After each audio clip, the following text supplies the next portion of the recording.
ગીર સોમનાથ જિલ્લાના સૂત્રાપાડા તાલુકાના GSL company નજીકના સમુદ્ર કિનારેથી અફઘાન પ્રોડક્ટનું 1150 ગ્રામનું ચરસનું પેકેટ બિનવારસી હાલતમાં મળી આવ્યું છે.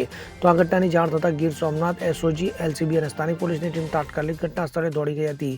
પોલીસે આ વિસ્તારમાં સર્ચ ઓપરેશન હાથ ધર્યું છે. તો અગાઉ પણ ગીર સોમનાથના વેરાવળ, ધામણેજ અને વડોદરા ઝાલા સહિત દરિયા કિનારાના વિસ્તારમાંથી ચરસના પેકેટો મળી આવ્યા હતા. તો સૌરાષ્ટ્ર કચ્છનો દરિયા કિનારો નશીલા પદાર્થોની હેરાફેરી માટે ઉપયોગમાં લેવાતો હોવાની શંકા છે. તો પ્રાથમિક તપાસમાં એવું માનવાનું છે કે આ પેકેટ સમુદ્રમાંથી તણાઈને કિનારે આવી હોઈ શકે છે. ગીર સોમનાથ જિલ્લા સ્પેશિયલ ઓપરેશન ગ્રુપ અને લોકલ ક્રાઇમ બ્રાન્ચના અધિકારીઓ જિલ્લા પોલીસ અધિક્ષક મનોહરસિંહ જાડેજાના માર્ગદર્શન હેઠળ તપાસ કરી રહ્યા છે. તો ઉલ્લેખનીય છે કે અગાઉ કચ્છમાંથી પણ મોટા પ્રમાણમાં બિનવારસી હાલતમાં ચરસ જપ્ત કરવામાં આવ્યું હતું. તો પોલીસે આ મામલે કાયદેસરની કાર્યવાહી હાથ ધરી છે.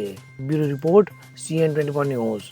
હવે જુઓ દેશ દુનિયાની તમામ ખબરો તમારી આંગળીના ટેરવે.